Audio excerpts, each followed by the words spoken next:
¿Qué tal? Buenas tardes a todos. Bienvenidos al seminario multidisciplinario de Cicata Querétaro IPN. Hoy tenemos como invitada a la maestra en ciencias Gabriela Lucas Deque. Ella es nacida en el municipio de Chiapas, en el municipio de Tapachula, estado de Chiapas, en una finca llamada Las Maravillas. Voy a leer detalles que ella propuso en su CV. Dice aquí: crecí en el arroyo de las Marimbas, entre aroma de flor de azahar, de cafetal y café tostado del molino. En 1985 obtuvo la ingeniero en agrónomo fitotecnista egresada del ITEMIS Campus Querétaro, presentando la tesis sobre sistemas de poda en el cafeto. De 1985 a 87, gerente de invernaderos de Expojort, Chichimequillas, Querétaro. De 2000 al 2001 fue coordinadora general del Centro de Extensión y Posgrado de la Universidad de Anáhuac en Querétaro. Del 2001 al 2003, secretaria de Desarrollo Municipal en el municipio de Corregidora. De noviembre de 2003 a febrero de 2006, secretario técnico de la Secretaría de Desarrollo Agropecuario del Gobierno del Estado de Querétaro. En noviembre de 2006 obtiene el grado de maestra en Ciencias en Gestión Integrada de Cuencas Hidrológicas por la Universidad Autónoma de Querétaro. De enero de 2008 a noviembre de 2009 fue directora regional de Querétaro para la Secretaría de Desarrollo Agropecuario, Gobierno del Estado de Querétaro. En junio de 2010 aprueba el curso de posgrado de alta dirección en turismo rural en la Universidad de Buenos Aires, Argentina. En noviembre de 2009 a la fecha es consultora independiente de la empresa Dulces Bernal, empresa de dulces artesanales ubicada en Bernal, municipio de Ezequiel Montes, Querétaro. De febrero de 2011 a la fecha es socia fundadora y directora general de CIASPE, AC, Centro de Innovación de Agricultura Sostenible en Pequeña Escala, AC. En marzo de 2019 a la fecha es secretaria de la Fundación Produce Querétaro. De enero de 2020 a 2021, maestra titular de la materia de Agricultura Sustentable en la Universidad de Seicor, municipio de Colón, Querétaro.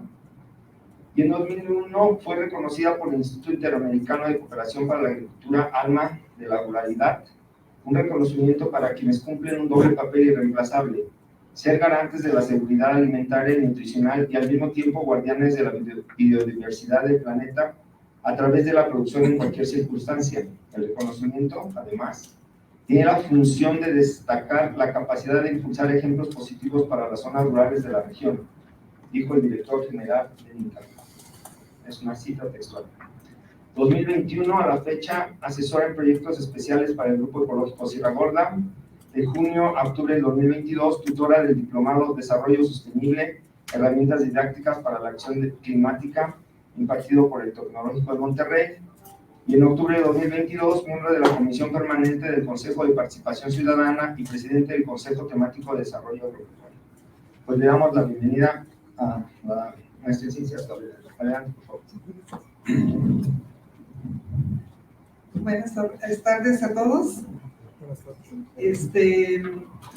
Tengo poco tiempo, así que las presentaciones van a ser bastante rápidas, porque quiero llegar al final, que es realmente el meollo del asunto de cómo quisiera vincularnos, pero obviamente todo pasa en los inicios. Las presentaciones las voy a dejar aquí para que se compartan, para el que tenga interés de profundizar un poco más. CIASPE nace en el año 2011, aquí en Querétaro, con el apoyo de un empresario de San Juan del Río, el licenciado Oscar Peralta Navarrete, que era en su momento el CEO del Grupo Metal Intra. Él fue el que me apoyó, y fue muy lindo el origen, porque dijo: la mayoría de mis empleados son de zonas rurales y siento que tengo un deber de apoyar a un proyecto como el tuyo, porque quisiera que hubiera más áreas de oportunidad en las zonas rurales para que no tuvieran que venir aquí a la ciudad. Entonces, con su apoyo financiero, se fundó CIASPE. Ya vamos a cumplir 11 años.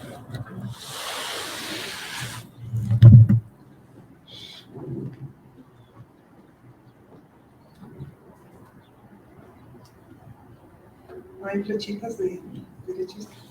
No, es la flecha que va hacia abajo esa.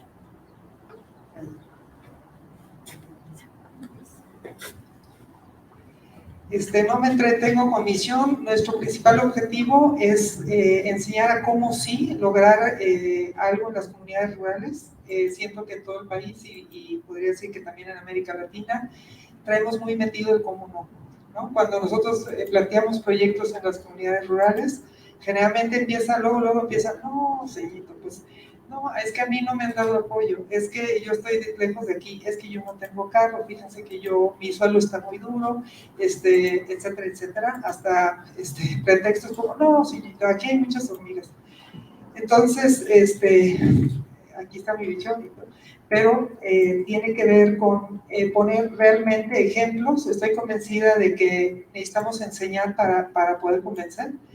Y desde este origen tuvimos un centro, y digo tuvimos, acabamos de cerrar porque nos quedamos sin agua, el pozo se abatió 150 metros, y entonces no hubo manera de seguir ahí, pero teníamos una escuela de capacitación y donde enseñábamos sobre lo que estaban produciendo, ¿no? Para que no hubiera de que, ay, no.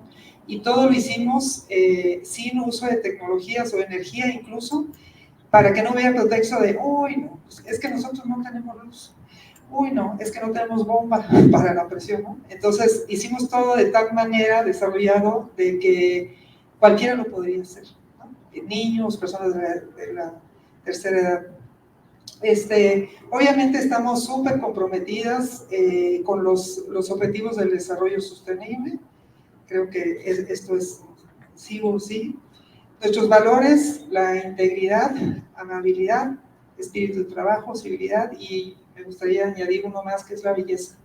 Es un valor perdido en la sociedad muchas veces, y creo que lo bonito jala. Entonces, uno de mis objetivos es que también todos mis huertos sean hermosos, que sean un gancho, un imán para que las personas se quiten los nos. Estos son pues, los objetivos del milenio según los valores.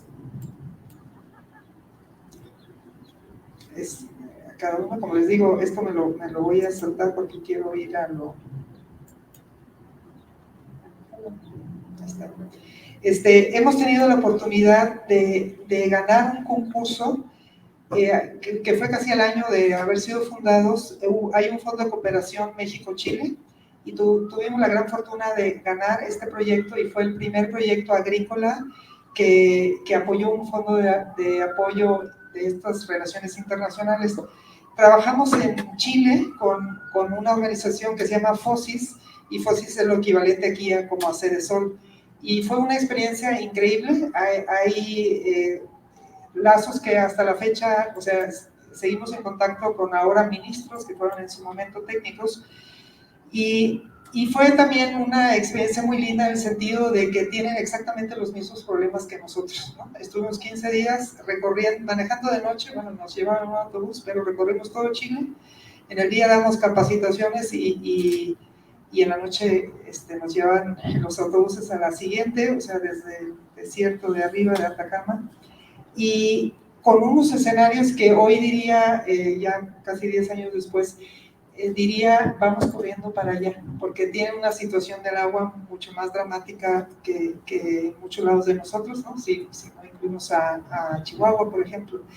Y este tipo de relaciones nos siguió un equipo de televisión que al principio era contra su voluntad, porque el director de ese equipo de televisión era un cuate muy famoso que se llama Roscalata, y el camarógrafo se enfermó y le tocó a él suplir, y desde que subió dije, uy, subió una nube negra a este carro, ¿no? Pero se encantó tanto que hizo un programa de televisión que implicó quitarnos horas de sueño, porque filmábamos en la noche en los hoteles para sacar un programa de televisión, y esto nos llevó a que nos conociera una organización que se llama América Solidaria. Es una organización que capacita voluntarios en Chile y los manda, digamos, a lugares de misión. Y entonces, casi que habíamos pisado suelo mexicano, nos habló América Solidaria y nos dice, oigan, queremos que trabajen con nosotros, que sean nuestros asesores técnicos y capacitadores para Guatemala. Entonces, en cooperación con América Solidaria, se subió FOSIS también como un proyecto internacional, y trabajamos directamente con Hábitat para la Humanidad. Y yo sé que aquí, por ejemplo, uno de los temas de cooperación va a poder ser la vivienda sustentable. Aquí aprendí muchísimo porque nos contrató a todos, en realidad nuestro contratante fue Hábitat para la Humanidad, y Hábitat dijo, la razón por la que están aquí es que nosotros nos dimos cuenta que ponerles piso firme y construirles una casa bonita no ponía frijoles en la olla. Entonces necesitamos, para realmente hacer un impacto, para abatir la pobreza, necesitamos que la gente coma. Entonces empezamos a trabajar en la zona del Quiché, con personas que no hablan. Es una zona de donde es originaria Rigoberto Menchú, Premio Nobel de la Paz. No hablan español como un sistema de defensa. Estoy seguro que sí me entienden, pero ellos dicen que no. Entonces trabajamos con traductores y fue muy lindo porque es como rescatar tradiciones antiguas. Trabajamos con chamanes para hacer una propuesta realmente integral y que fuera escuchada como desde el corazón de ellos.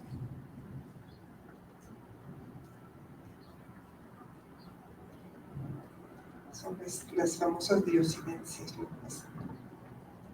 Esta es una vista en temporada de lluvia de lo que fue nuestra escuela aquí en el Marqués, está pegadito al rastro de Pilgrims. Entonces ven, o sea, todas las camas son trabajadas a mano, no usamos ninguna maquinaria, o sea, nos donaron un rotocultor que sirve para este tipo de trabajos, pero la idea era de cómo sí, de no necesito el tractor, porque era otro de los pretextos. Uy, ¿no? Entonces, teníamos el claro ejemplo de cómo sí. Y también otra situación que pasa aquí es que estábamos arriba de un banco de Tepetate. Nos dimos cuenta porque nos ofrecieron el terreno, y yo dije, pues qué maravilla, la renta muy, muy barata. Y cuando dimos el primer palazo, ups, o sea, salió puro Tepetate. Entonces, tuvimos asesores muy interesantes de FAO que nos dijeron, la solución es materia orgánica, que era parte de mi proyecto. Yo me especialicé con el largo de los años en agroecología. Entonces, bueno, el tema de compostas fue algo súper importante, pero logramos tener rendimientos mucho más altos de los promedios, midiéndonos con unas tablas de producción que fueron producidas en California por el señor se llama John Jevons, que es el fundador y promotor de la agricultura biointensiva a nivel mundial. Él desarrolló este método, se llama Cultive Biointensivamente, y su objetivo también es muy acertado porque él siempre está luchando. Sus indicadores son número de metros cuadrados por cantidad de alimentos para una persona. Entonces, él empezó con 42 metros cuadrados que ocupó para darle alimentación a una persona, y hoy en día lo pudo bajar a 25 con tecnologías, innovación dentro de la producción. El único comentario que haría es que su propuesta de alimentación es totalmente vegana. Yo le enseñé el recetario a mi marido y dije, yo no voy a comer como un pájaro, porque son así como granos. Tenía una planta de un manzano, y entonces manzana deshidratada era como tu fruta, ¿no? No admite ningún animal ni nada. Entonces es difícilmente aplicar. De hecho, yo tomé 3 cursos con él personalmente. Nos dimos unos buenos agarrones en ese sentido, porque, por ejemplo, en las comunidades lo que tienes como recurso para mejorar el suelo son estiércoles, y él decía, no, prohibido.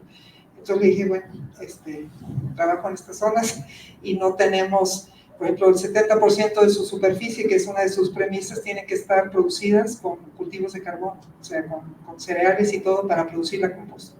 Entonces, son cosas que en la práctica la gente dice, pues está loco. Y si le digo, cada borrego ocupa la superficie y necesita los recursos con el que puedes alimentar a 5 personas, o sea, no lo entienden, hijo, ¿no?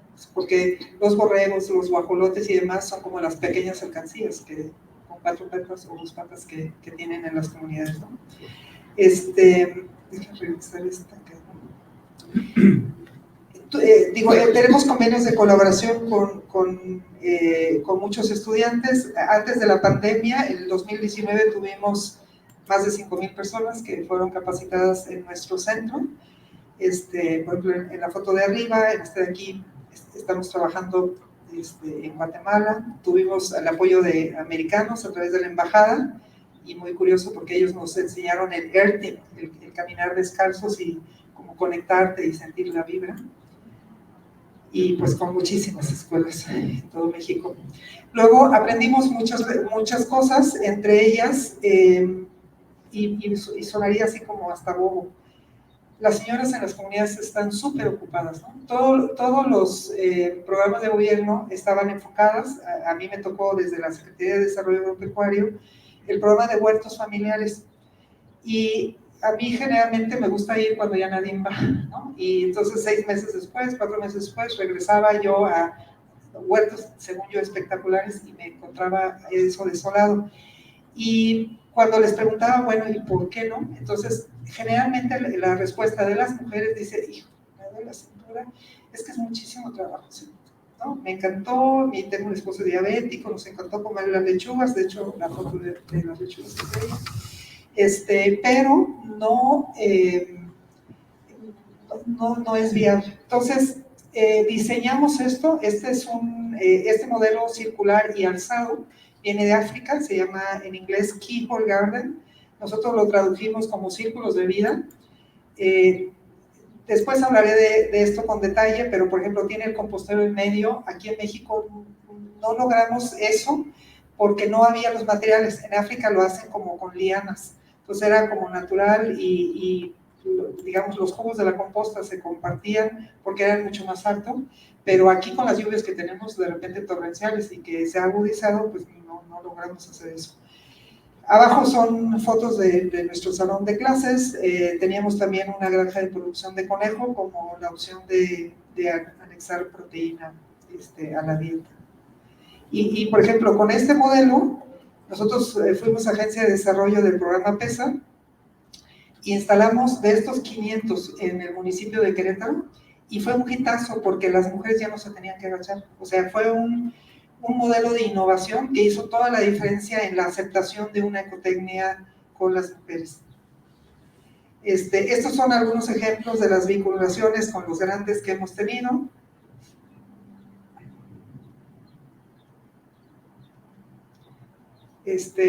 Digo, no me voy a atorar aquí. Estos son pues los logros que hemos tenido, las alianzas, los convenios, como les digo, se los voy a hacer llegar porque quiero ir a lo medular.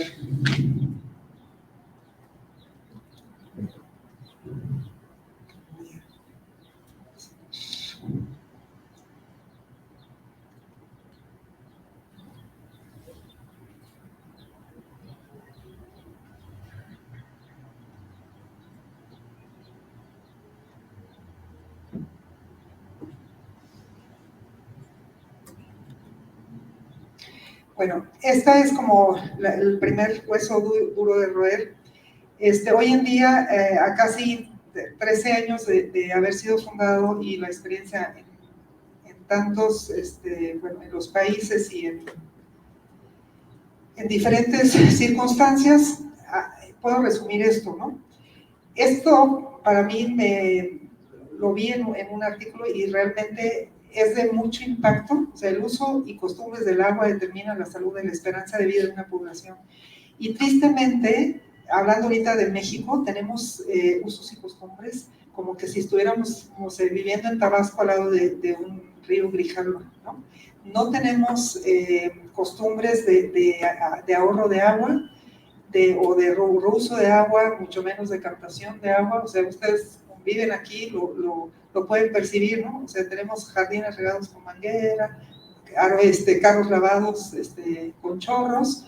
No hay una política o una estrategia y pues se vienen problemas bastante gordos. Pero también tenemos muchos otros problemas. Yo le pongo la triste realidad y esto fue casi todos estos temas que son la situación de salud de las personas de nuestras comunidades rurales. No lo he probado tanto en las comunidades urbanas, pero estoy seguro que va a aplicar igual.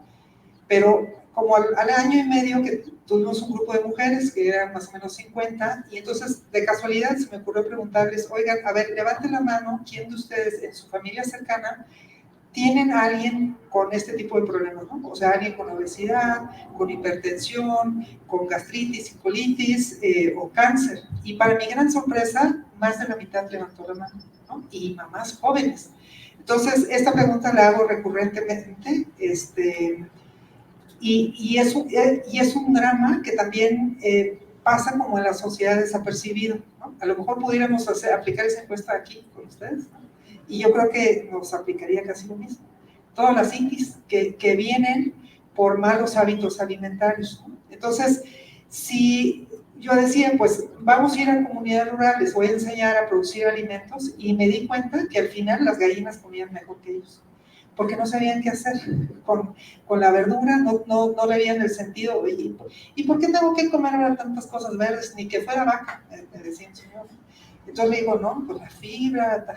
Entonces hicimos así como un team back y dijimos, no, o sea, si tengo que hablar de producción, pues tengo que hablar con nutrición. ¿Para qué es importante que tú produzcas eso? Entonces empezamos a darles nutrición y salud. Tenemos una nutrióloga en el equipo extraordinaria que, por ejemplo, les enseña a leer las etiquetas, y me gustaría casi ponerles a ustedes también esa prueba, ¿no? ¿Qué significan esas etiquetitas negras que están en todos los productos que comemos? Y qué impacto tienen en la salud. Pues el impacto es ese, como les digo, no me voy a poner en los detalles, pero en casi todas estas enfermedades, o sea, obesidad estamos en primer lugar a nivel mundial, y los niños, ¿no? Y un niño obeso, aparte de que es bulleado, un niño obeso eso me espantó, 50% de probabilidades de ser obeso de adulto, ¿no? Entonces, eso siempre me lleva, cada vez me voy para atrás, o sea, no era educar a las mamás jóvenes, o sea, ya tenía que empezar con los niños en las escuelas para que tuvieran una mejor oportunidad y que hubiera realmente un convencimiento de que tenemos que meternos a producir alimentos, lo que fuera. Diabetes también tenemos números horribles, cáncer, gastritis, colitis y todo lo que vean. Por ejemplo, gastritis y colitis, hace poco estuve platicando con un gastroenterólogo y dice que tiene niños de 10, 12 años con incluso perforaciones en el estómago por todas las valentinas, y porque dice, es increíble, Gaby, ahorita los dulces, ¿no? Ya traen chile, y traen colores súper tóxicos, y nadie dice nada, ¿no? Dice, exceso de azúcares, pero ¿por qué nadie dice tiene exceso de pintura azul, que ya en muchos países, en Europa está prohibida, porque tiene precursores cancerígenos, ¿no?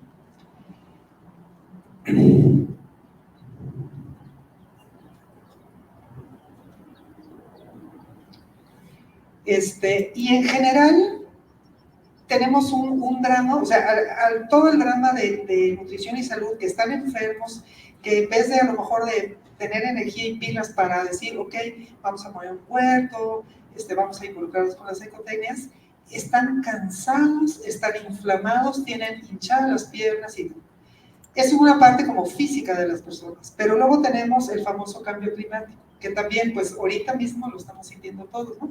Hace más calor, y a veces me da la impresión de que estamos como la rana que meten en el agua y le prenden fuego, ¿no? O sea, como, sí, está un poco más calentito, y luego tenemos trombas. Por ejemplo, tienen su casa en Jurica. El día de antier tuvimos una granizada en Jurica, y yo venía de aquí, o sea, aquí estaba seco, y en Jurica, y unos granizos así, o sea, mi ensalada se quedó hecha polvo, ¿no? Y todo ese famoso cambio climático que ha sido mucho más rápido, y también ustedes son, yo creo que más expertos que yo en esto, de todos los impactos que están teniendo, todos y cada uno de estos, complica más la producción de alimentos, ¿no? Hay un aumento de certificación. En México está terrible la pérdida de suelo que tenemos, ¿no? Y solucionamos poniendo arcotechos cuando deberíamos estar sembrando árboles, pero como con ejército. O sea, no puede, el calor se sofoca. ¿Dónde estamos siempre más a gusto? Debajo de un árbol, no debajo de un arcotecho que te sales sudando, ¿no? Hay cambios en la forma que llueve. Esto es muy dramático, y por ejemplo aquí luchamos contra los usos y costumbres de los campesinos, ¿no? traen muy marcado, ahorita San Isidro Labrador, y en mayo, aquí en Vivo, ¿no? Empieza, normalmente 14 y 15 de mayo era la fecha, y los viejos, hay un señor amoroso en Amerco que yo viví una temporada allá, y entonces siempre le preguntaba, oiga, don Isidro se llamaba, ¿cuándo vamos a empezar a sembrar? Y entonces él estaba sentado ahí afuera de su casa y se tocaba las piernas y decía, no, todavía no, espérese tantito, ¿no? Entonces yo le digo, ¿y por qué se agarra las piernas? No, dice, es que a mí los huesos me hablan. Y era la artritis, ¿no? Pero le decía, entonces a los 15 días lo volví a ver y entonces me decía, no, ya me está doliendo. Entonces, ese sentido se ha perdido muchas veces por los aparatitos que tenemos todos en la mano, porque ya no estamos conectados con la naturaleza, con esos ciclos. Pero el ciclo del agua, o sea, lo que el famoso temporal, se ha desfasado casi 2 meses. No empieza en mayo, como están, ¿no? Y hacen las fiestas, y ahora es San Isidro y todo, empiezan en julio, ¿no? Entonces, obviamente, todos los años, o sea, eso me pasaba en la secretaría, ¿no? Filas de campesinos, uy, no, necesitamos apoyo del gobernador, porque no hay, ahorita están repartiendo pipas de agua y pacas de alimento, de alfalfa, en Sierra Gorda. Todos los años les pasa lo mismo, entonces digo, o sea, ¿por qué no compro ganado? Porque todo ese ganado no es producido aquí, lo traen de Sudamérica, ¿y por qué no me traigo el ganado después de que llueve? Y entonces le doy forraje, ¿no? No, o sea, se lo traen todo el año, y entonces el gobierno está obligado a producir, o sea, hay aberraciones como esas. Tenemos pérdida de bosques, y para qué les digo, desaparición obviamente, glaciares, ahí en México también tenemos glaciares, que también se están perdiendo terriblemente, y están apareciendo enfermedades. Aquí hay un caso de Chihuahua, pero en el estado de Querétaro, fíjense, antes de la pandemia, ¿se acuerdan del Zika famoso? Había un piso completo del Hospital General con Zika. O sea, Zika era de Chiapas, yo me acuerdo ahí, o sea, usábamos esos mosquiteros y todo para prevenirnos de los piquetes de zancudo, porque te daba o dengue o Zika. De hecho, yo llegué a Querétaro en 1979, no existían los zancudos aquí, decía qué maravilla, ¿no? Y ahorita, o sea, en Jurica, los puedo cazar con red, es un zancudero de verdad, porque hay un dren ahí asqueroso atrás, pero impresionante. Así, las raquetas y lo que echen no es necesario. Entonces, este tipo de enfermedades también es una respuesta a los cambios que estamos viviendo, ¿no? Tenemos el terrible problema de suelos, también no voy a profundizar en eso, pero lo que es importante es, si nosotros perdemos la fertilidad del suelo, está estrechamente correlacionado con pobreza, ¿no? Entonces, es como el círculo que tenemos que ir rescatando. O sea, si el agricultor dice, a ver, vamos a captar agua de lluvia, ponemos un biofiltro, podemos reusar el agua, pero, o sea, tengo un pedregal, ¿cómo le hace? ¿No? Entonces, es una vinculación que tampoco se ve, porque los paquetes tecnológicos, y espero que nadie esté aquí del gobierno, ¿no? Pero los paquetes tecnológicos están desarrollados en los campos experimentales de, por ejemplo, aquí en el gobierno del estado, de Regina, Pedro Escobedo, ¿no? Y a mí me tocaba, como secretario técnico, ir con los productores a los días de campo, donde les enseñaba las nuevas variedades, ¿no? Y yo oía lo que decía la trasera del camión. Entonces, no, señorito, pues ahí le aprieta un botón y sale agua, ¿cómo ve? Y ellos casi que con una bombita, meterla dentro del dren para que tal, ¿no? No tenían nivelados sus terrenos, ¿no? Entonces, pues así hasta yo, ¿no? Hay un dicho medio pelado por ahí que dice que cualquiera con un tractor y agua podría producir cualquier cosa. Pero la realidad es esa, o sea, la investigación en ese sentido está muy involucrado con los transgénicos y demás, pero no se han preocupado en pensar cuál es el sustrato. Ya empiezas con suelos degradados. Entonces, por muy bueno que esté el paquete tecnológico, ya nos agarra de bajada, porque ya no hay las condiciones para que se desarrolle ese paquete tecnológico. Pues aquí, así está nuestro México. Estamos, de verdad, en raudo veloz hacia pasos de desierto, ¿no? Y luego tenemos, o sea, tenemos la cuestión salud, tenemos toda la campana de tarjetas que nos llegan, tarjetas rojas del cambio climático, pero también tenemos, ahorita estamos sufriendo una consecuencia social del COVID, ¿no? que también como que se menciona, pero, por ejemplo, formo parte de un consejo que trabaja para Naciones Unidas y nos pasa mucha información que yo a veces quisiera cerrar los oídos y no lo quiero ver, pero antes de la pandemia morían 70 millones de personas al año de hambre en el mundo. Y eso, curiosamente, esta estadística se dejó llevar, o se lleva o no se publica, porque si le buscan, esa información no está disponible. ¿Y qué pasa? Llega el COVID, y como el COVID les da parejo a los ricos y a los pobres, todo el presupuesto que antes a través de Naciones Unidas y las organizaciones de desarrollo, que eran ocupadas para proyectos de solución de pobreza y hambre, abatir el hambre, se fueron para el COVID, ¿no? Entonces, pues se crearon agencias internacionales, se crearon los fondos para las dichosas vacunas, y el hambre salió de la mesa de negociación. Yo en esos foros yo le decía, es que necesito que me ayuden, porque soy casi de las únicas agrónomas en ese grupo que me estoy dedicando precisamente a eso, y necesito funding, o sea, le digo, por favor, ¿no? Y si me dicen, por favor no lo dejes de hacer, tienes que ser terca, tienes que perseverar, vienen las cosas dramáticas, necesitas gritar eso. Entonces, esto es parte de mi grito en el desierto, que necesitamos como juntar todos estos talentos para ofrecer respuestas ante esto, ¿no? Bueno, me voy a brincar esto. ¿Cuáles son los retos de esto?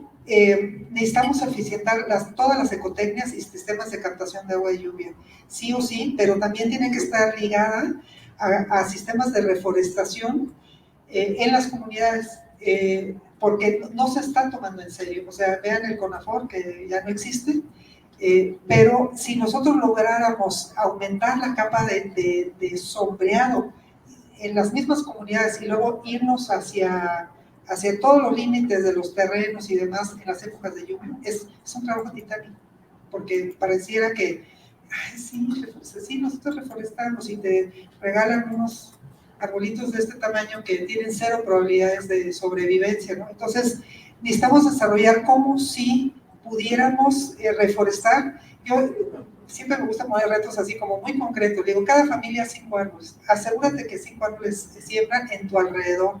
Los puedes usar de leña, cuídalos, ¿no? Yo en los aniversarios regalo árboles. Cuando nace un niño le regalo un árbol, cuando se casa alguien le regalo un árbol.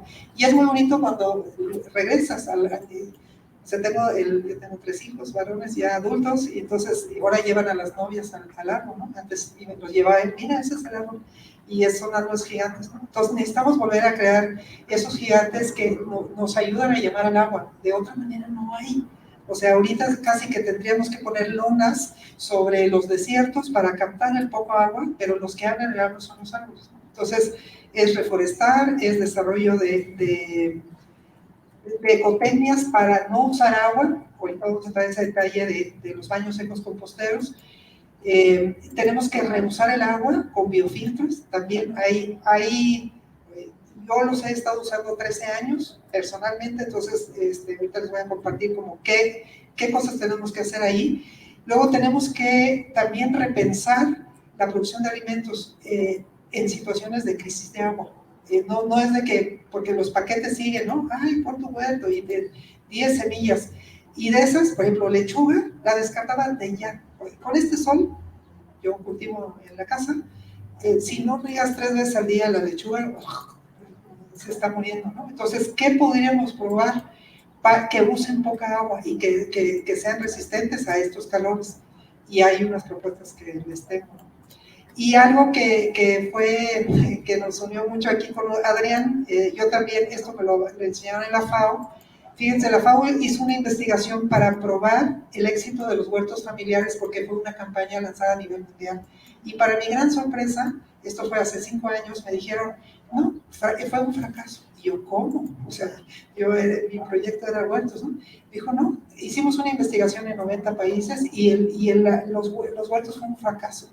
Dijo, ¿no? Entonces, tienen esto grabado así en un auditorio como este: la pobreza se combate con empresa, no con huertos. Entonces, eso a mí también me revolucionó y ahorita les voy a platicar cómo lo hacemos con esto. Entonces, nos vamos al número 1.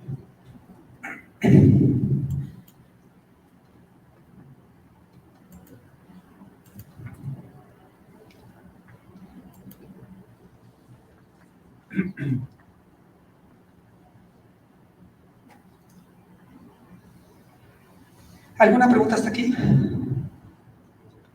Muy rápido porque sé que tengo poquito tiempo. Este letrero me lo acabo de encontrar, una chulada, con Adrián en Tolimán, ¿no? Entonces, en un hospital, ¿no? Era centro de salud, ¿no? De Tolimán, en el DIF, ese letrero en un baño, ¿no? Entonces, a ver cómo lo hacemos. Y todos tenemos que ir al baño varias veces al día, ¿no? Entonces, hoy en día, cada vez que hacemos pipí, estamos contaminando agua, ¿no? Entonces, está cañón. Sé que en la ciudad está muy complicado desarrollar eso, pero después de que vi eso, me encontré, fuimos el miércoles, ¿no? Pasado, el martes, ya me encontré otros 2 baños así, con ese mismo letrero: no hay agua, háganle como quieran. Y uno de esos fue el centro oncológico que está por ahí. Le digo, oye, aquí la gente se marea, vomita porque le están dando quimio. ¿Cómo no hay baño? ¿Cómo no hay agua? ¿No? Entonces, vean cómo en una situación de crisis el baño es el que te pone de rodillas, ¿no? Te puedes quedar sin luz y bueno, a lo mejor la bomba del agua no sirve, pero quédate sin agua. O sea, a menos de que estés acarreando, el que te amuela es el baño, porque puedes comprar garrafones para tomar agua, pero para ir al baño, ¿no? ¿De dónde nos habla? Entonces, esto es una realidad bastante cercana.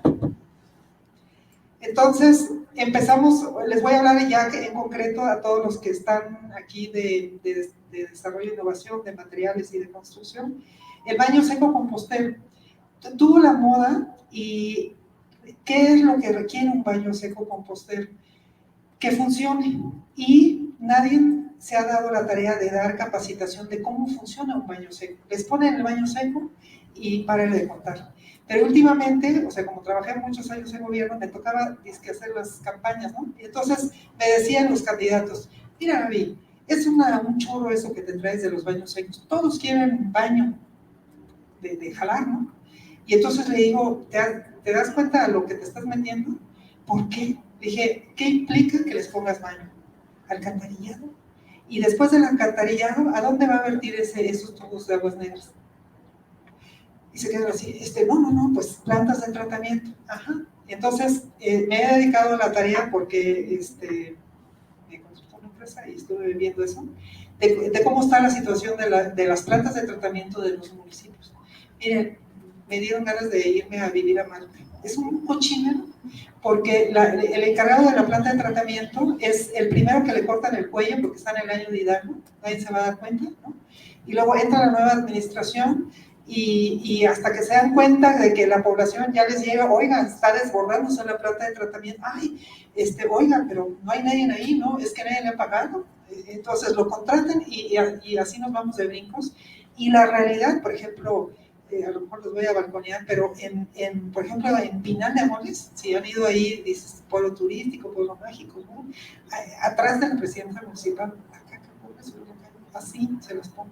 El rastro está ahí, o sea, de verdad, nos estamos chupando un aire que no tienen una idea, ¿no? Y es un drama. Entonces, en las comunidades rurales, esto es hasta sanitariamente imposible en la ciudad, pero en las comunidades rurales esto debería ser la solución para no usar agua. La mayoría de las comunidades, ahorita estoy asesorando al municipio de Querétaro, hay más de 15 comunidades solo en el municipio de Querétaro que viven de pipas. No sé si sabían eso.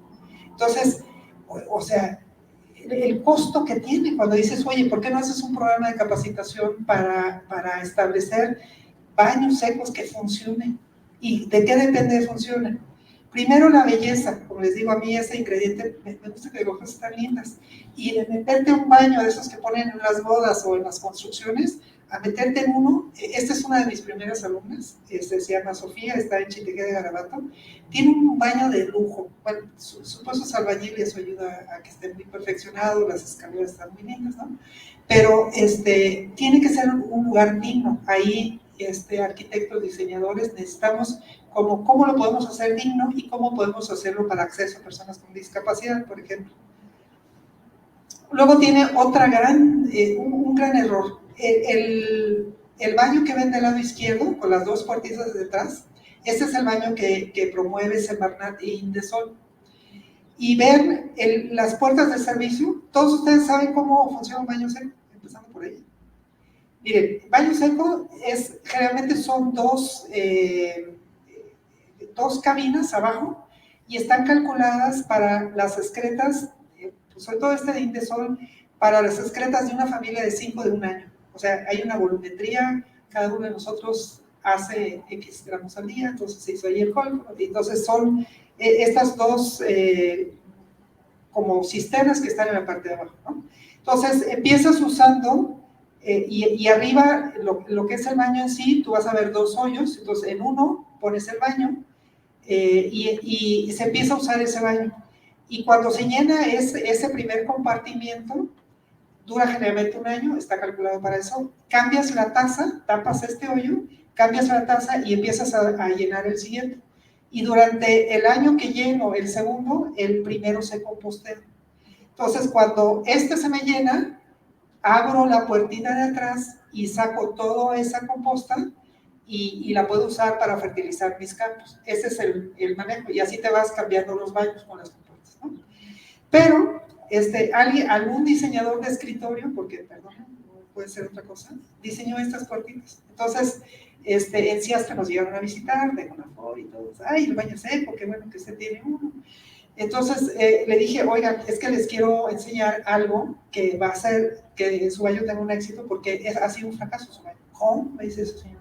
Entonces le di una pala y le dije, abre esa puerta y saque el excremento de ahí, ¿no? Y vean la puertita, de verdad tienes que poner casi de rodillas, métete con una pala, aunque sea tu excremento, no huele, no te encuentras nada, dinosaurios ni nada ahí adentro, pero, o sea, psicológicamente es todo un tema, ¿no? Y si te tienes que meter como dentro del horno de la bruja, o sea, lo primero que dicen, o sea, a ver cómo lo hacemos, y lo dejan de usar por este detalle, ¿no? Entonces, hay versiones ya nuevas, les puse ahí una que tiene una puerta como horizontal y sirve como deshidratador, que ha mejorado mucho, porque esos son los detalles que hacen la gran diferencia, ¿no? Si yo pudiera tener un baño lindo y que no hubiera moscas, que no hubiera feo, todo es cuestión de manejo, estoy seguro que lo usarían mucho, mucho más, ¿no? Este es el baño que desarrollamos en Ciaspe. Tiene muchos errores, aprendimos mucho, pero vean la parte de atrás.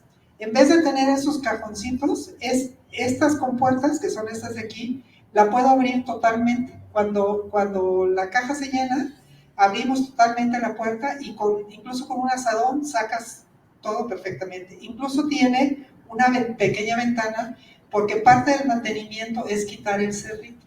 A lo mejor suena medio asqueroso, ¿no? Pero a la hora que se vaya usando el baño, se va haciendo un cerrito y lo tienes que nivelar cada 15 días, cada semana. Entonces, si tienes ese mini hoyito que está en la parte, ¿cómo le haces? ¿No? Entonces, eso se vuelve una cosa asquerosa. Entonces, esto ayuda para que tenga un mejor manejo. Y aquí, por ejemplo, necesitamos desarrollo en bisagras, porque se oxidan y demás, y con puertas, pero hay mucho que hacer en esta área. ¿Cómo podemos hacer que estos baños, en vez de estar afuera, puedan estar conectados a la casa? Porque también no, pues llega hasta allá, ¿no? Porque Indesol le decía, en la parte más retirada de la casa. Digo, sí, o sea, ve en la noche, a medianoche al baño y a ver si te la piensas, ¿no? Entonces, también hay como esta parte de que todos queremos vivir mejor, ¿no? Y para la mayoría de las comunidades vivir mejor es vivir en la ciudad. Ellos quieren, y siempre lo primero que me dicen cuando hablo de baños, ¿y el baño de usted cómo es? Entonces le digo, mire, yo vivo en la ciudad y incluso por salubridad no podemos poner un baño seco en el jardín, porque los vecinos se espantarían, ¿no? Pero aquí cuando no hay agua es la opción. Pero si hay un político con mucha labia, miren, este es uno que encontré en Córdoba, en un centro de capacitación padrísimo. Entonces vean también, las compuertas son grandes, entonces es muy fácil darle el mantenimiento. ¿Alguno de ustedes ha usado? Sí. ¿Verdad? ¿Y da la experiencia? Más o menos.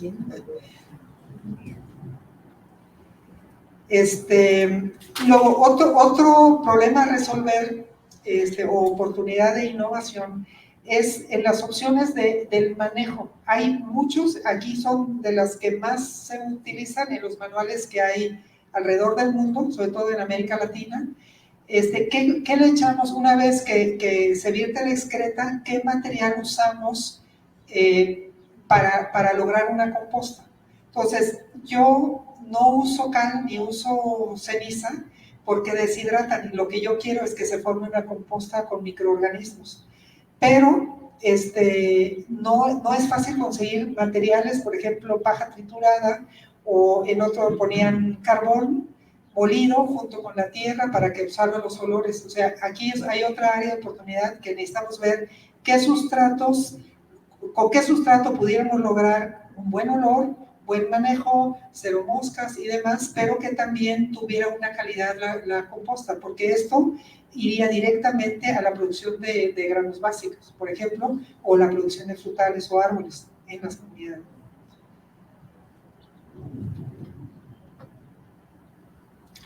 Luego, producción sustentable, ¿no? Es una palabra súper usada, y entonces aquí es lo que yo ya les decía, tenemos que ayudar a producir alimentos nutritivos, pero con un escenario de escasez de agua, ¿no? Que no está planteado. Entonces, ¿conocen todos el plato del buen comer? Bueno, ya se retiró los pósters y ahora salió un nuevo plato y hay una nueva reagrupación de los alimentos, pero si te planteas a ver qué pudiera producir, no hay respuestas a ello.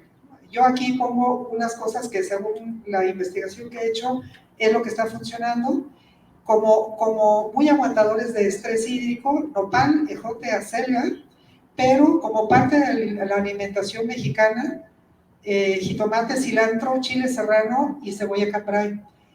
Y fíjense, aquí una anécdota muy simpática. Cuando estuve trabajando en Guatemala, hubo médicos y nutriólogos de Naciones Unidas, y entonces, pues en las noches estábamos hablando de las dietas, cómo le hacíamos. En Guatemala hay una pobreza, como yo creo que aquí he visto en Guerrero, de verdad, es también como que me choca, porque incluso hay en el bosque, pero hay mucha deforestación también, y mataron a 140,000 indígenas, entre ellos a los mayores. Entonces, no tienen un idioma escrito y no hay transmisión oral. Entonces, perdieron como su acervo de conocimientos de cultivo de la milpa. De verdad es algo que uno aprende tanto afuera en las comunidades, ¿no? Y yo siempre me sentía muy apenada, le digo, como una abuela de ojos azules les viene a enseñar cómo establecer una milpa, pero realmente no lo sabían.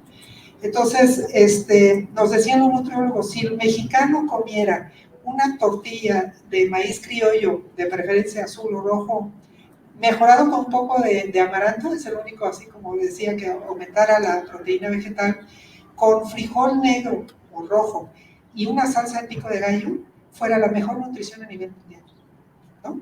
Y bueno, a mí ya me han tocado estudiantes que han llegado a hacer prácticas conmigo y pues vamos a comunidades y nos ofrecen frijoles, que para mí es un plato de los dioses.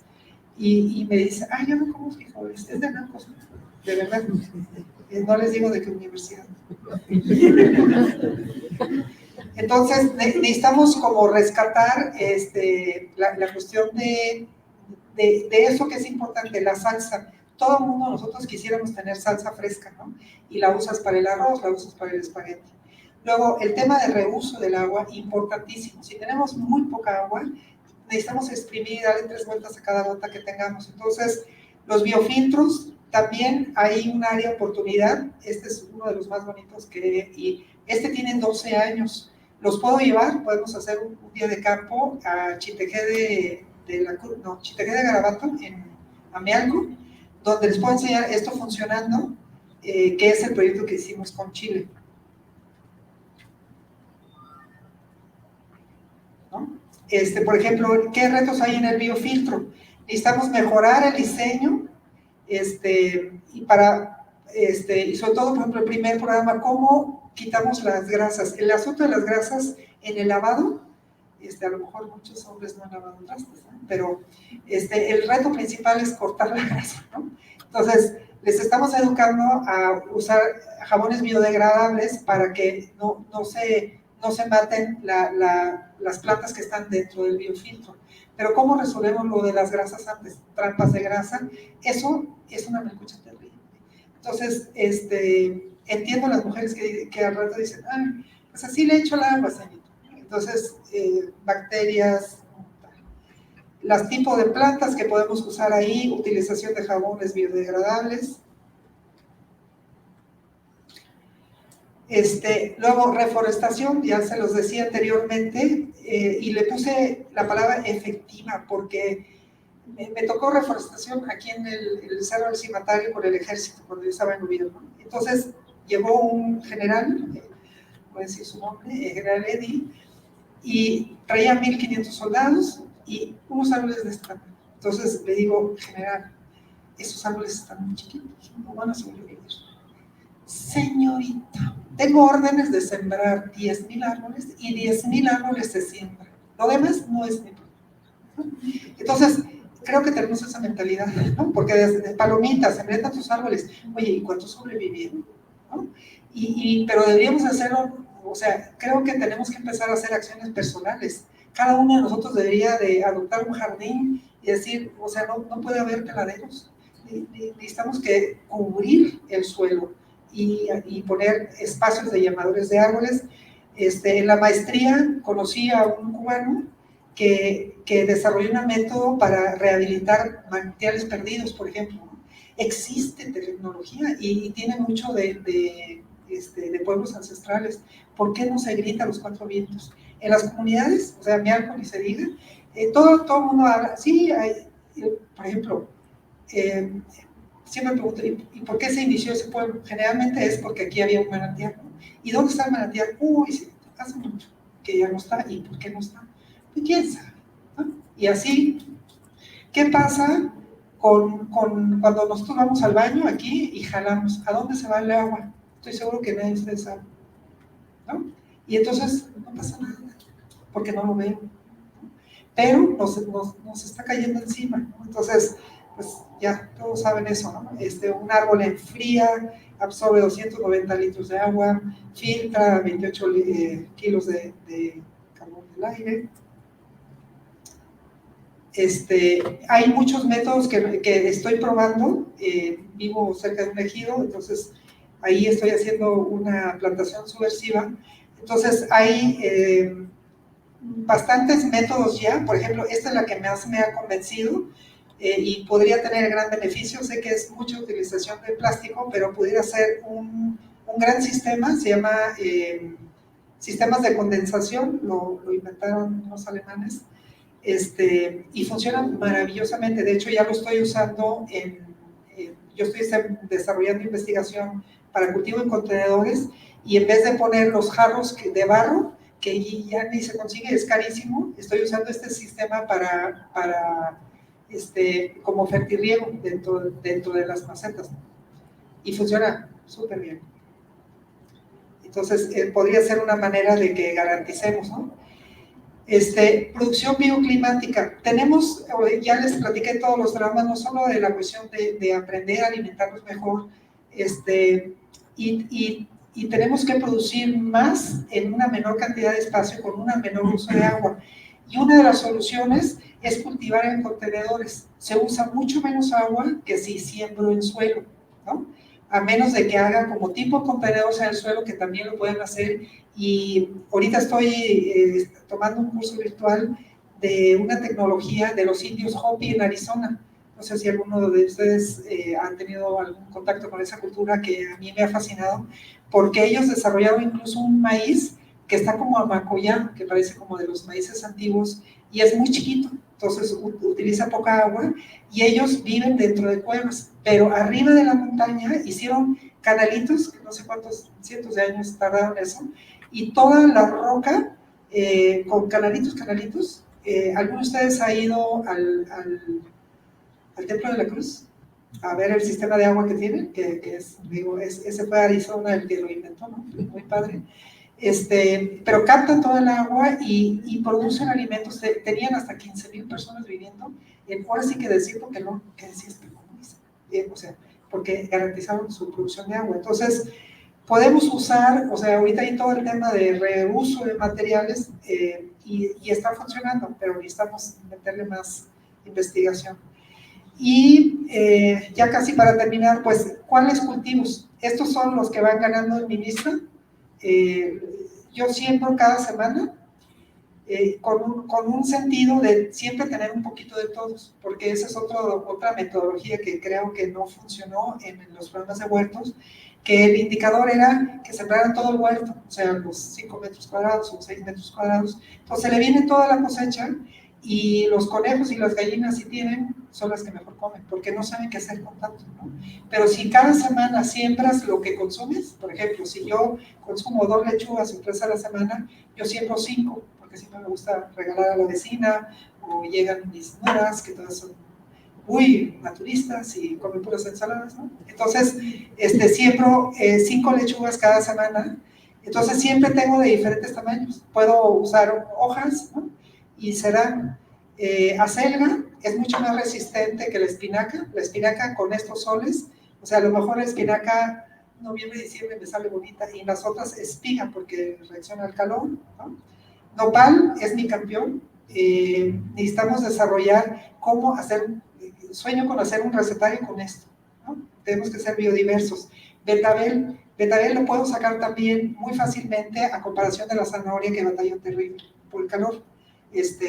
Los dos usan suelos más arenosos, pero el betabel, ahora hay betabeles hasta de colores, entonces podemos tener mucho más nutrientes y en poco espacio. Y funcionan, o sea, cultivo betabeles en las latas estas, los garrafones de cloro, porque soy mediática y me gusta la belleza, entonces tengo todos igualitos.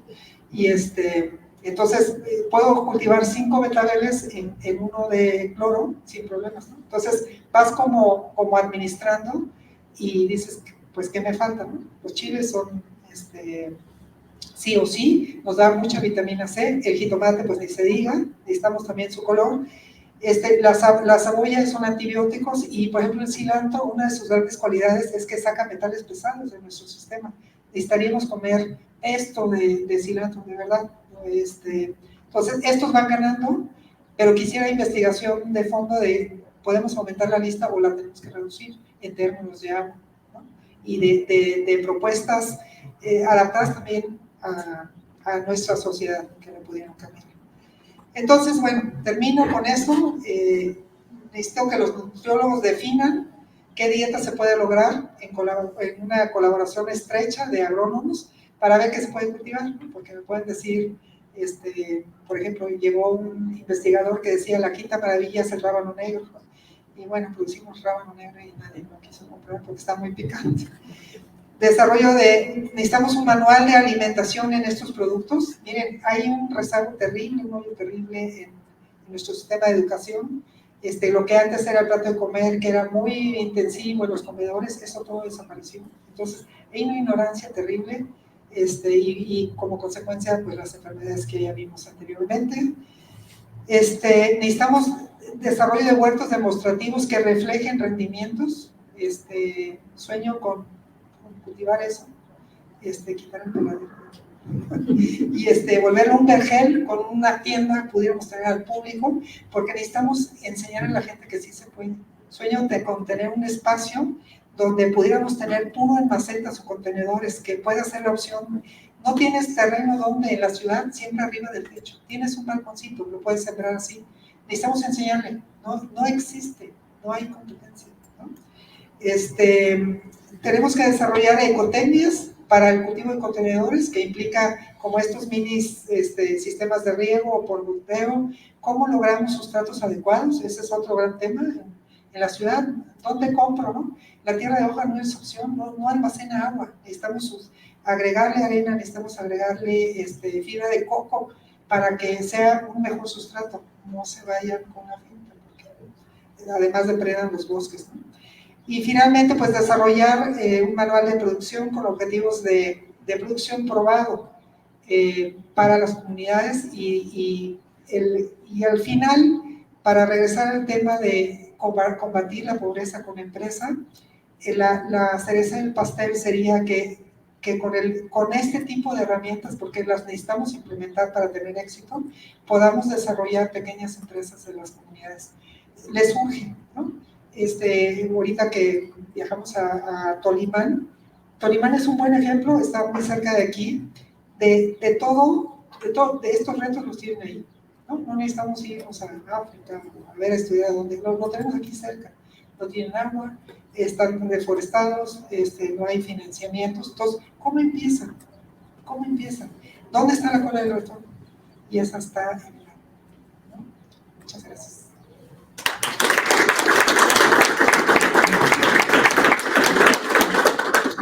Preguntas, comentarios.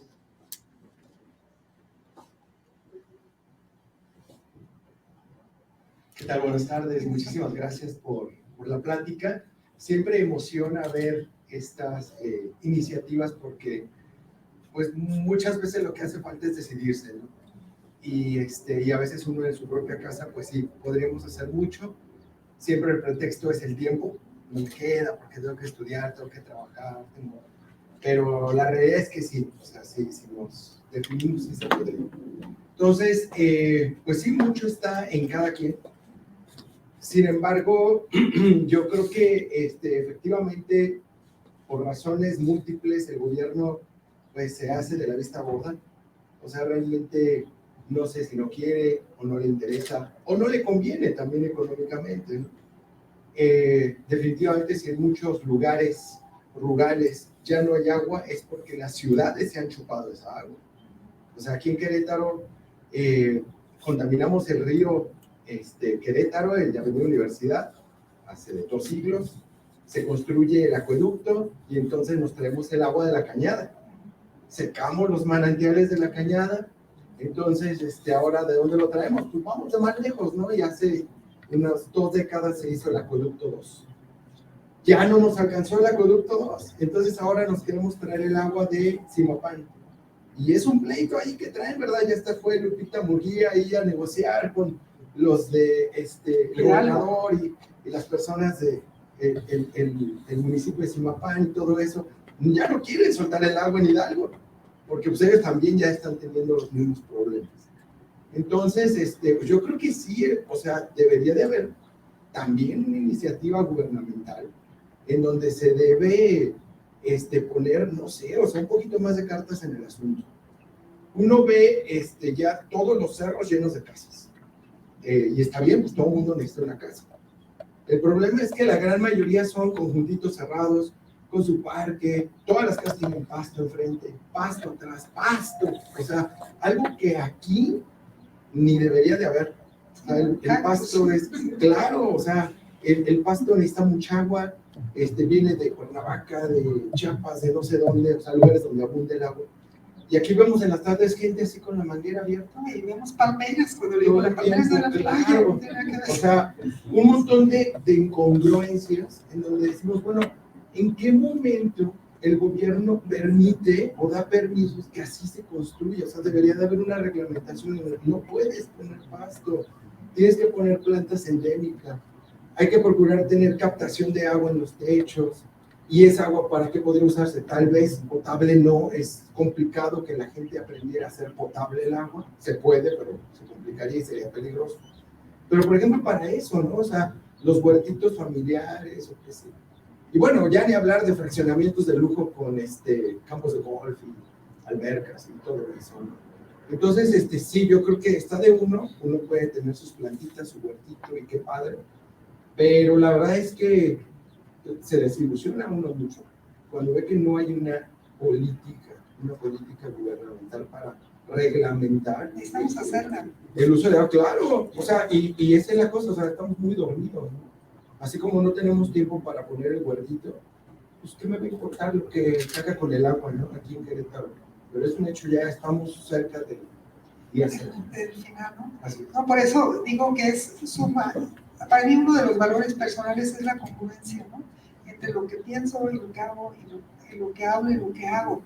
Y el hecho de producir tus propios alimentos te vuelve a conectar con la realidad, ¿no? Porque es muy fácil ir al súper. Pero les propongo un ejercicio que les puse a mis hijos hace muchos años, un poco buscando respuesta a los veganos, ¿no? Que se ponen palomitas. No hay ningún vegano aquí. Porque a lo mejor se van a enojar, ¿no? Entonces, bueno, hubo una corriente, ¿no? Y entonces, no, es que yo puras verduras y tal. Entonces, a mis estudiantes de agricultura sustentable y demás, siempre los llevo al súper y les digo, vamos a comprar los ingredientes de una ensalada y vamos a hacer una ensalada. Y buscan en internet y bueno, ahí traen las recetas, ¿no? Está bien. Entonces, antes de pasar a cajas, cada uno, o sea, se los divide en equipos y cada uno tiene su carro lleno de cosas y, ¿no? Y piensan que les voy a calificar la variedad de la ensalada, ¿no? Entonces le ponen de todo. Y entonces antes de pasar a caja le dije, miren, muy bien, regresen a frutas y verduras y preguntan de dónde vienen los ingredientes que escogieron. Entonces, o sea, se quedan sin comer ensaladas la mayoría, porque, por ejemplo, una ensalada típica, pues que lechugas, digamos que viene de Irapuato, vamos a poner de Querétaro, y luego en internet les hago buscar los kilometrajes. El jitomate viene de Sinaloa, ¿cuánto es de aquí, no? El pimiento viene de Guanajuato, Irapuato, Zacatecas. Entonces, un genio, kiwis, ¿no? Nueva Zelanda. Está bien. Y él se creía muy verde, ¿no? Muy responsable con el medio ambiente, porque puras cosas naturales, no compró nada de empaque, ¿no? ¿Cuántos kilómetros tenía tu ensalada? O sea, la suya creo que superó los 20,000 kilómetros. Entonces, nuestros hábitos, así como digo, nuestros hábitos de uso de agua definen nuestro territorio, ¿no? Pero también dentro de casa creo que tenemos que empezar a crear ese conocimiento y nosotros mismos volver, porque ¿cómo te convenzo a ti si no sembrara yo mis verduras, ¿no? Y eso pasa con los nuestros instructores, cero congruencia porque son muy buenos técnicos, ¿no? Pero yo estaba a cargo de técnicos en la sede y siempre les hacía la mala broma. A ver, enséñame las fotos de tu momento, qué maravilla que des estas capacitaciones y así. No, pues yo no tengo tiempo, señora, si paso viajando dando capacitación, ¿no?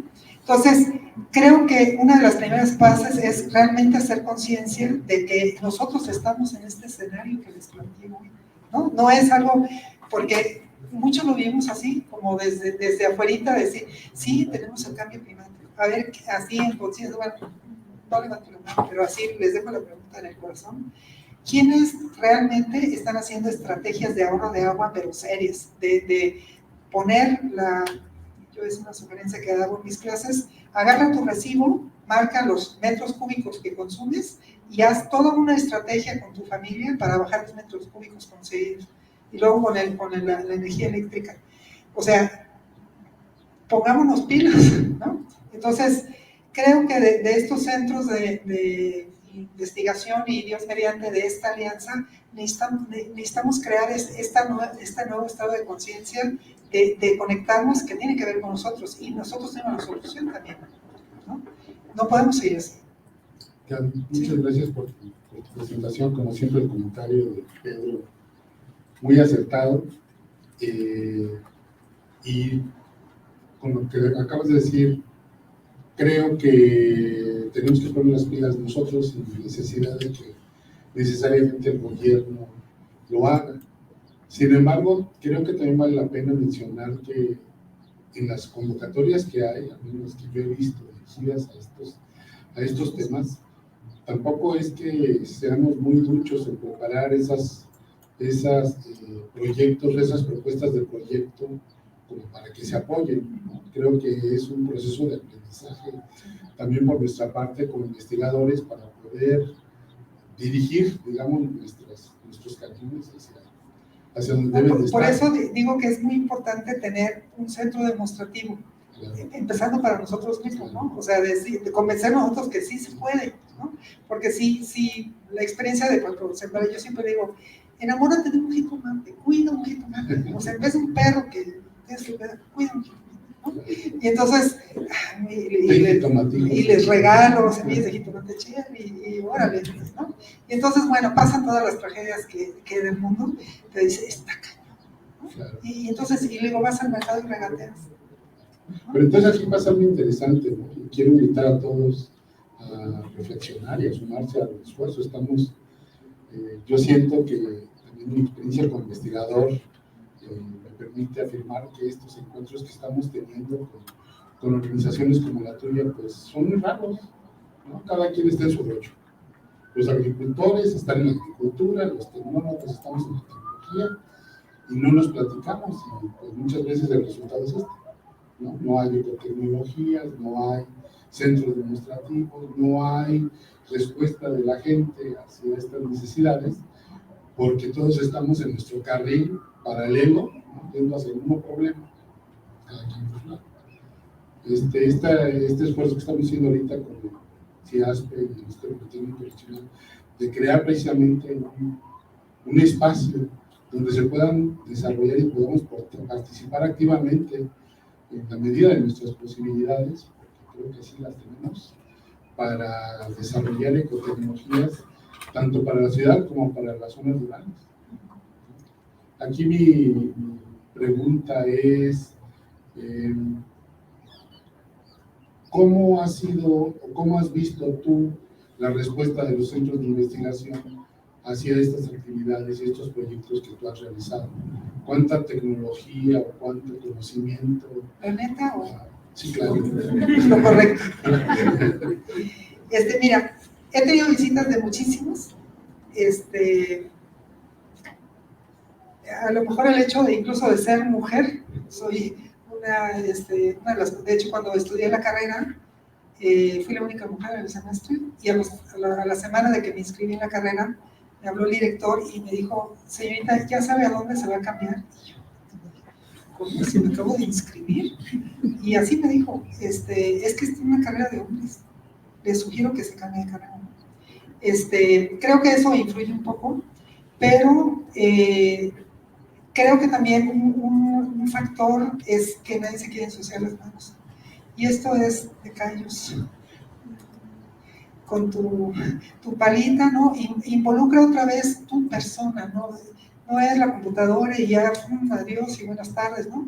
Es a lo mejor estar pendiente y me toca el turno de fin de semana asegurarme de que esté eso regado, de atender a jóvenes y que flojeran, porque al final, pues los investigadores están así como en su rollo, ¿no? Como le digo, es que ven a sudar un ratito. De verdad, ahorita estoy estudiando una cosa que se llama agricultura evolutiva, que es un investigador, doctor en ciencias mexicano, doctor en agricultura en Cuba, es orador en Harvard, y él desarrolló un método de agricultura basado en agricultura biodinámica de Rudolf Steiner, que es un agroecológico, pero le puso conocimiento de toltecas y mayas.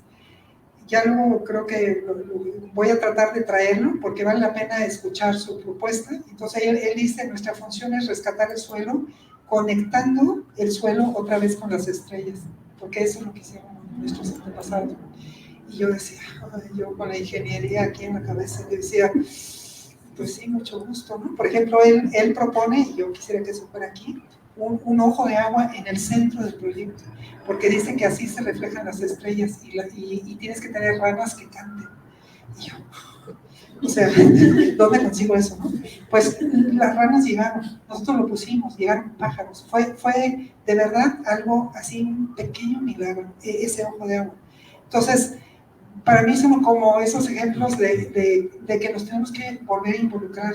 La tecnología, los aparatos, incluso a nivel personal, los aparatos dicen sí, nos han comunicado, pero nos han distanciado mucho de corazón, quiero ver a los ojos, ¿no? Suda conmigo. Y él, por ejemplo, dice que es muy importante que tu sudor caiga a la tierra. Ya no sudamos, o sea, sudamos en el gimnasio, ¿no? En la banqueta, pero para algo que realmente tenga el beneficio mío, de alimentos que los he sudado y a lo mejor hasta los he llorado, salen diferentes, ¿no? Entonces, ha sido complicado, como esa parte, porque también un factor de esta sociedad nadie tiene tiempo, ¿no? Que a ratos me incluyen en eso, pero trata de poner así como el stop, de decir, la naturaleza no tiene ese ritmo, por eso estamos tan enfermos, por eso nuestro suelo está enfermo, nuestro medio ambiente está enfermo, porque estamos circulando en una revolución diferente de la naturaleza. ¿Alguna otra pregunta? Yo voy a hacer. A ver,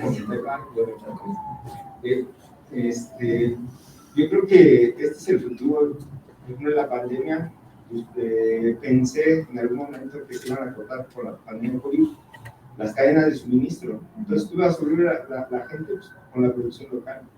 Si hay una guerra, una tercera guerra mundial, porque la niña de los que no vayan, se cortan estas cadenas. Este concepto globalizado de la economía, yo va a tener en algún punto y entonces va a regresar la economía local. Y entonces todos van a volver a ver a tus propuestas así de rápido, ¿no? Como en emergencia. Eso yo creo. Y pensando en eso, ¿tienes algo cuantitativo como la respuesta de este ecologista que decía que necesitaba, ¿cuántos decía? 15 metros cuadrados. De 42 a 24 bajó. Ok. Sin proteínas, ¿no? Sin animales, ¿verdad? Sí. Si yo te pregunto a ti, ¿cuánta tierra, cuántos metros cuadrados necesito para mantener una familia por ello, 5 personas? Es que mira, ¿tú tienes la respuesta? No. Si la tienes y si no, No la tengo, formidable. y eso es algo que... Incluyendo animales. Sí. No, es algo que, por ejemplo, me interesa mucho incorporar setas, me interesó mucho lo de la producción de tilapia, que con eso pudiéramos desarrollar también la parte de proteína, porque el reto también es, no hay superficie suficiente, pero el limitante más fuerte es por el agua, ¿no? Entonces, ¿cómo podemos crear esos microsistemas que lo pudieran hacer viable? Pero siempre me regreso, bueno, ¿y qué producimos? Yo quisiera trabajar, por eso ahorita estoy así, sin recursos, sin gente, gracias a la pandemia, ¿no? Por eso los necesito bastante, necesito estudiantes que se sumen a esto, porque necesitamos nutriólogos que digan, a ver, esto podrían ser los alimentos básicos, porque también ese es otro punto de discutir. Por ejemplo, si decimos, el huerto da suficiente alimento para una familia, es una gran mentira, ¿no? Lo que un huerto provee son fibras y vitaminas. O sea, ¿de dónde sacas el aceite? ¿De dónde sacas el azúcar? Este cuate, el John Jemmels, él saca el azúcar del sorgo y está bien interesante porque lo pasa como, han visto en la feria que meten las cañas y sale el jugo y luego lo cocen y se hace como así obtiene él su azúcar. Y el aceite lo obtiene de cacahuate. Entonces hace aceite de cacahuate y usa una cantidad mínima de aceite de cacahuate, ¿no? Pero esa es una de las preguntas que quisiera contestar, ¿no? Y fíjate, con esto de la pandemia, pero sobre todo por el cambio climático, mi familia vive en Europa, están teniendo, y me mandan las fotos, súper vacíos en frutas y verduras, porque Europa se alimenta de toda la cosa fresca de España, que han tenido la peor sequía. De hecho, no sé si vieron las noticias, pero acaban de agarrar a 240 y tantas personas, las detuvieron, porque hicieron una investigación de 4 años, cachándolos robándose el agua de ríos y de presas. O sea, 242 personas en Andalucía que los metieron en la cárcel porque estaban robando el agua, ¿no? Pero el tema es que ahí vienen las naranjas, vienen los limones, los olivos, todo eso. España están terribles en ese sentido. Y el resto de la verdura viene del norte de África, Marruecos y demás, que está igual, ¿no? Entonces, Europa ya la está pasando mucho peor que nosotros, ¿no? Y no, a veces siento que estamos así como los chamos, ¿no? No digo nada, no. O sea, nos interesa, no sé, cualquier payasada en Facebook, pero las cosas que realmente tienen que ver con nosotros, porque tarde o temprano nos va a llegar. Entonces, ¿cómo nos podemos preparar? Y estamos tarde ya, siento yo, ¿no? O sea, por eso mi urgencia de hagamos algo, sumémonos. Hola, ¿qué tal? Mi nombre es Regina y yo soy microbióloga.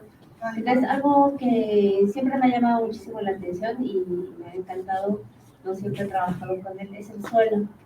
Y cuando se habla, por ejemplo, de desertificación y de ciclos bioquímicos, de aguas en general, muchas veces nos fijamos en las plantas y las plantas son muy importantes en la forestación, pero todo empieza en el suelo. Y muchas veces lo vemos como una cuestión abiótica, el suelo es vida y realmente está compuesto principalmente por microbios. Entonces, empezar a recuperar la vida, o sea, el concepto vida más amplio, pues es empezar desde lo vivo que es el suelo. Entonces, pues muchas gracias y pues yo creo que un punto ahí medular es el suelo, o sea, cómo empezar a todos los residuos biológicos que generamos, empezarlos a reconvertir en suelo, que es lo que hemos estado perdiendo más. Sí, súper importante. Si les interesa el tema, ahorita estoy leyendo un libro maravilloso que se llama Buscando el árbol madre, Looking for the Mother Tree. Y es un cuate que te va a interesar muchísimo porque él es una mujer que encontró cómo a través de las hifas de los, ¿cómo se llaman? Los microorganismos del suelo, los árboles se conectan y viene toda la investigación padrísima de cómo todos los árboles son un sistema, los árboles viejos le dan nutrimiento y agua, incluso a los que están más jovencitos, que no tienen raíces tan extendidas. Hay un intercambio, ¿no? Y es un ser vivo. Y les prometo que he visto lomos. Existe. Bueno, pues le damos las gracias otra vez a la defensa.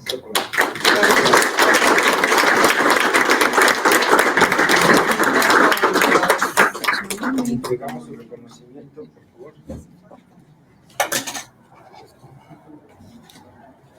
Ya, en nombre de las autoridades de la escuela, muchas gracias. Los alumnos tienen un mensaje. Hola, como parte del comité organizador del congreso, les recuerdo que el martes va a empezar un curso sobre escritura de textos científicos de enlaces. Por si a alguien le interesa, va a ser online y bueno, se pueden inscribir con nosotros o pedir información en los correos que debe aparecer en la publicación. Pero bueno. Sí, es una gran habilidad para aprender. Gracias. Bueno, pues damos por terminado formalmente el seminario y no olviden registrarse. Gracias.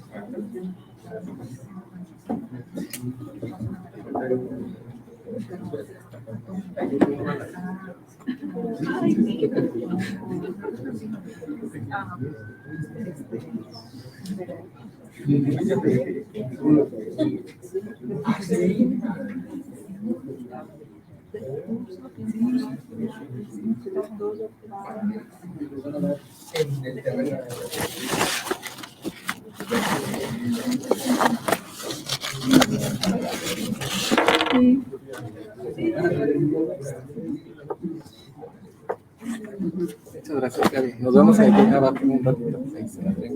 ¿Sí? Eso viene, nada más eso. Sí, escríbeme y ya, nada más, es que hoy vi otra plática en la mañana, tú nada más me dices, sí, para grabarte y, o sea, mira, me han dado grandes traspasos por